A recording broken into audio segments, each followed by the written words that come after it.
Salam dan bahagia. Kami dari kelompok 11 akan mempresentasikan tentang materi coaching dan mentoring. Anggota dari kelompok 11 sendiri yaitu yang pertama Afdi Triaputra, Sesi Pratiwi, Frederikus Sangputra, dan John Gilbert Arvid. Kami dari kelompok 11 akan mempresentasikan hasil kerja kami. Slide pertama akan dibawakan oleh saya sendiri.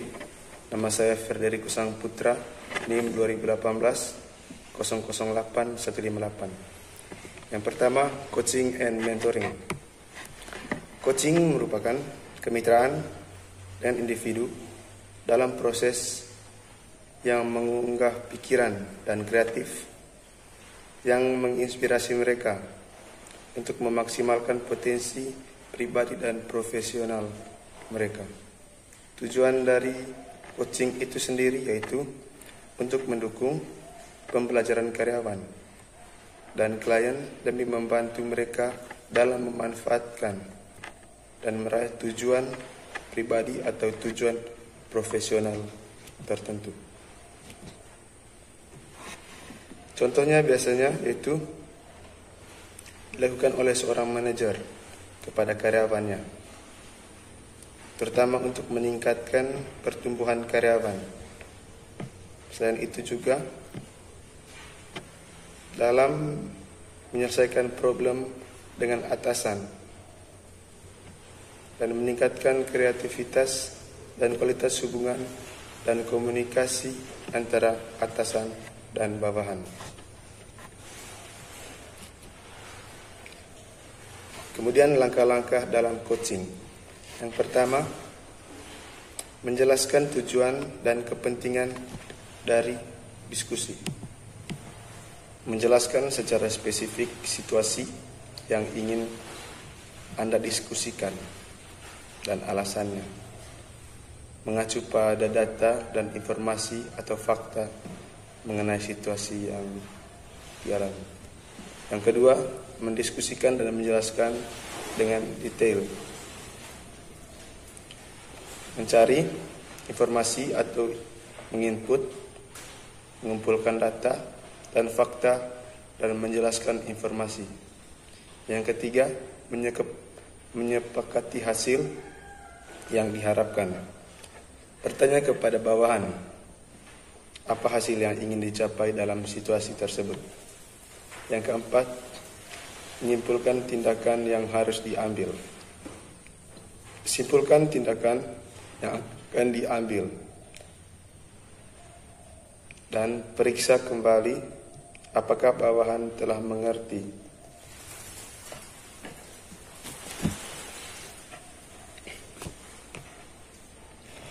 Kemudian mentoring.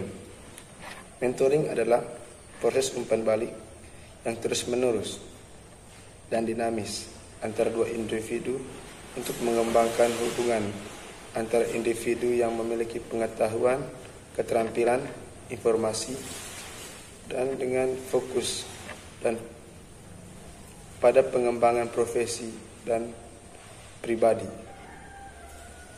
Mentoring merupakan sarana yang di dalamnya terdapat kegiatan pembelajaran.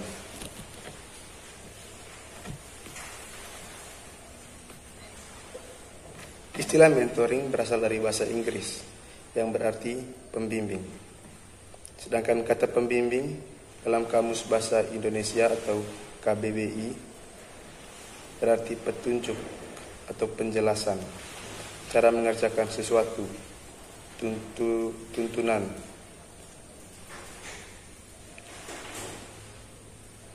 Pimpinan.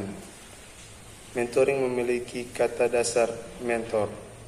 Dalam KBBI memiliki arti berperan sebagai advisor atau role model, konselor, tutor, dan atau guru.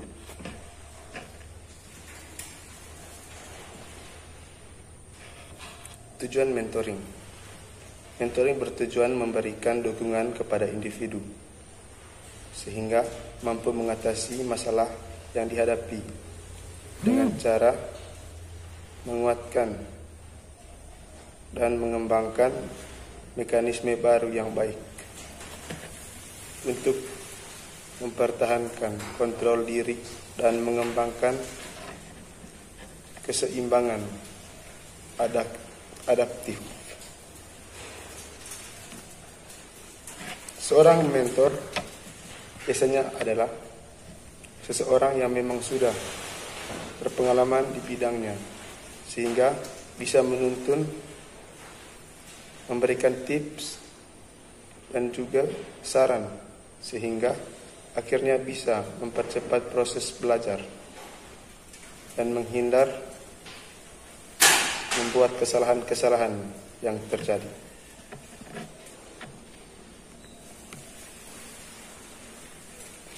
Sekian presentasi dari saya. Salam dan bahagia. Sesi Pratiwi NIM 2018-008124. Di sini saya akan melanjutkan presentasi dari teman saya. Tujuan mentoring. Menurut Romansah, mentoring bertujuan memberikan dukungan kepada individu sehingga mampu mengatasi masalah yang dihadapinya dengan cara menguatkan dan mengembangkan mekanisme baru yang dengan lebih baik untuk mempertahankan kontrol diri dan mengembalikan keseimbangan yang adaptif, sehingga mampu mencari tingkat kemandirian yang lebih tinggi serta mampu mengambil keputusan secara otonom. Perencanaan dan pengembangan karir. Karir adalah semua jabatan atau pekerjaan yang dimiliki selama kehidupan kerja seseorang. Perencanaan karir adalah suatu proses di mana individu dapat mengidentifikasi dan mengambil langkah-langkah untuk mencapai tujuan karirnya. Sedangkan pengembangan karir adalah aktivitas-aktivitas untuk mempersiapkan seorang individu pada kemajuan jalur karir yang direncanakan. Implementasi perencanaan karir merupakan pengembangan karir. Jadi, pengembangan karir dapat didefinisikan sebagai usaha pribadi karyawan yang ditujukan untuk melaksanakan rencana karirnya melalui pendidikan, pelatihan, pencarian dan perolehan kerja, serta pengalaman kerja. Manfaat perencanaan dan pengembangan karir. Manfaat dari perencanaan karir yang pertama, mengembangkan karyawan yang dapat dipromosikan. Perencanaan karir yang membantu mengembangkan suplai karyawan internal, terutama karyawan yang potensial. Jadi karyawan yang memiliki potensi itu dapat dipromosikan sehingga dapat mengembangkan suplai karyawan internal. Yang kedua, menurunkan perputaran karyawan. Perhatian terhadap karir individual atau terhadap karir karyawan dalam perencanaan karir dapat meningkatkan loyalitas pada organisasi tempat mereka bekerja atau rasa kesetiaan organisasional. Yang ketiga, mengungkap potensi karyawan. Adanya perencanaan karir yang jelas akan mendorong para karyawan secara individual maupun kelompok menggali kemampuan potensi masing-masing untuk mencapai sasaran-sasaran karir yang diinginkan. Jadi dengan adanya perencanaan karir dapat mendorong karyawan untuk menemukan potensi apa yang dimiliki oleh karyawan tersebut. Yang keempat, mendorong pertumbuhan. Perencanaan karir yang baik akan dapat mendorong semangat kerja karyawan untuk tumbuh dan berkembang. Selanjutnya, manfaat pengembangan karir. Manfaat dari pengembangan karir itu dapat bermanfaat bagi organisasi maupun bagi karyawan itu sendiri.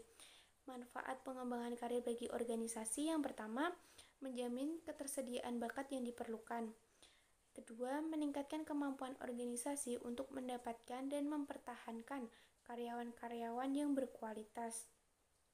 Yang ketiga, menjamin agar kelompok-kelompok minoritas dan wanita mempunyai kesempatan yang sama untuk meningkatkan karir. 4. Meningkatkan nama baik organisasi. Jadi, dengan adanya pengembangan karir, itu kan kita menyeleksi karyawan yang berkualitas. Dengan adanya karyawan berkualitas itu kan dapat menghasilkan kinerja yang berkualitas juga. Dengan adanya hasil kinerja yang berkualitas atau hasil kinerja yang baik, maka perusahaan itu akan lebih baik lagi, sehingga dapat meningkatkan nama baik organisasi. Manfaat pengembangan karir bagi karyawan. Yang pertama, menggunakan potensi seseorang dengan sepenuhnya. Jadi, tadi kan pengembangan karir itu dapat menentukan potensi karyawan atau potensi yang dimiliki karyawan. Jadi dengan adanya pengembangan karir, potensi yang dimiliki karyawan itu dapat berguna dengan sebaik-baiknya. Yang kedua, menambah tantangan dalam bekerja. Yang ketiga, meningkatkan otonomi. Dan yang keempat, meningkatkan tanggung jawab. Selanjutnya akan dilanjutkan oleh teman saya. Saya John Gilbert Arvitono Awang akan menjelaskan tentang tujuan perencanaan dan pengembangan karir. Perencanaan karir yang pertama itu mengembangkan karyawan yang dapat dipromosikan. Dalam perencanaan karir membantu dalam penyediaan internal bakat-bakat karyawan yang dapat dipromosikan guna memenuhi pekerjaan yang disebabkan oleh pensiun dan pengunduran diri.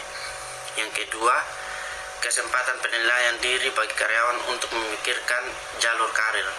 Yang ketiga, menyaring potensi karyawan, yaitu mendorong karyawan untuk lebih selektif dalam menggunakan kemampuannya. Yang keempat, memuaskan kebutuhan karyawan, yaitu adanya kesempatan pada karyawan untuk tumbuh dan berkembang serta terpenuhinya kebutuhan individu dan menjadikan karyawan merasa puas. Jadi di sini ada pengembangan karir, terdapat 6 pengembangan karir. Yang pertama itu membantu pencapaian tujuan individu dan perusahaan. Yang kedua, menunjukkan hubungan kesejahteraan karyawan perusahaan.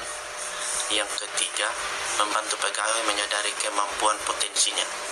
Yang keempat, mengurangi keuangan profesi dan manajerial.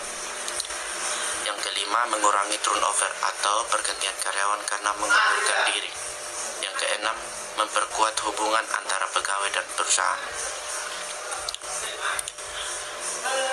Adapun faktor-faktor yang mempengaruhi perencanaan karir. Yang pertama, tahap kehidupan karir. Jadi seseorang akan berubah secara terus-menerus dan kemudian memandang perbedaan karir mereka pada berbagai tingkat dalam hidupnya. Yang kedua, dasar karir atau jangkar karir. Ada beberapa, ini ada 5. Jadi yang pertama, kemampuan manajerial. Yang kedua, kemampuan fungsional teknis. Yang ketiga, keamanan. Yang keempat, kreativitas. Yang kelima, otonomi dan kebebasan. Ada faktor-faktor untuk pengembangan karir. Yang pertama itu hubungan pegawai dan organisasi. Dan yang kedua, personalia pegawai. Yang ketiga, jumlah pegawai dalam perusahaan. Yang keempat, ukuran organisasi, manajemen. Yang keenam, sistem penghargaan. Dan yang ketujuh, kultur organisasi. Langkah-langkah perencanaan karir. Yang pertama itu menilai diri sendiri.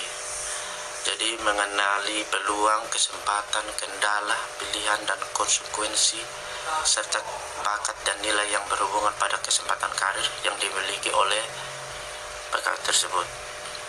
Yang kedua, menetapkan tujuan karir. Jadi setelah orang dapat menilai kekuatan, kelemahan, dan setelah mendapat pengetahuan tentang arah dari kesempatan kerja, maka tujuan karir dapat diidentifikasi dan kemudian dibentuk. Yang ketiga itu menyiapkan rencana-rencana. Jadi rencana tersebut mungkin dibuat dari berbagai macam desain kegiatan untuk mencapai tujuan karir. Yang keempat itu melaksanakan rencana-rencana. Assalamualaikum warahmatullahi wabarakatuh. Perkenalkan, nama saya Abdi Tria Putra, NIM 2018 008217.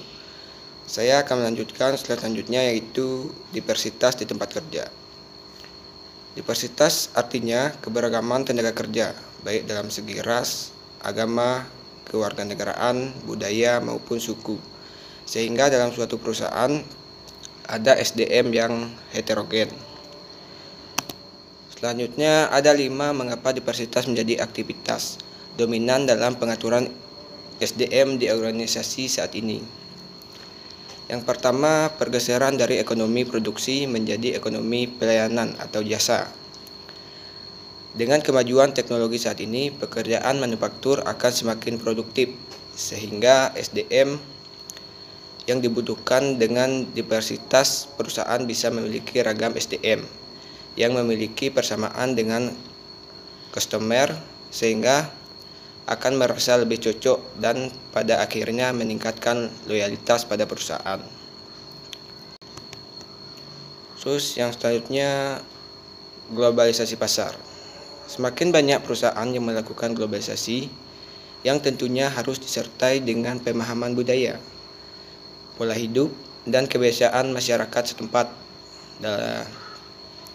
SDM dari negara yang dimasuki perusahaan akan sangat membantu dalam mengenali budaya customer sehingga meyakinkan mereka akan produk dan jasa yang ditawarkan perusahaan. Yang selanjutnya itu strategi bisnis baru yang memerlukan teamwork lebih.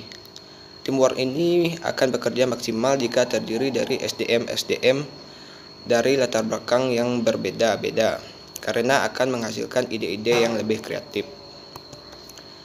Yang selanjutnya, merger dan aliansi internasional strategik. Dengan adanya merger dan aliansi, tantangan tersulit yang dihadapi perusahaan adalah perbedaan.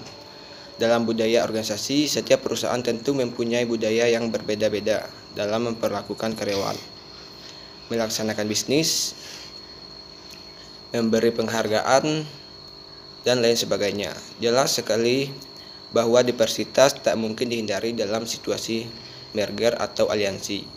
Diversitas adalah sesuatu yang harus dipahami dan diterima agar proses merger atau aliansi dapat berjalan dengan baik. Yang terakhir yaitu pasar tenaga kerja yang berubah. Semakin lama SDM akan semakin dipenuhi oleh wanita, suku-suku minoritas, dan orang tua. Lingkungan kerja akan semakin dipenuhi oleh diversifikasi. Karyawan harus dibiasakan untuk memahami dan menghargai perbedaan ras, etnis, bahasa, orientasi seksual, tingkat kemampuan, dan lain sebagainya. Bahwa setiap perbedaan yang ada bukan berarti salah satu lebih baik, melainkan hanya manifestasi dari latar belakang masing-masing individu. Karena itu, kepercayaan dan kelapangan menerima perbedaan harus ada untuk menciptakan kerjasama yang baik. Mungkin cukup sekian presentasi dari kelompok kami. Salam.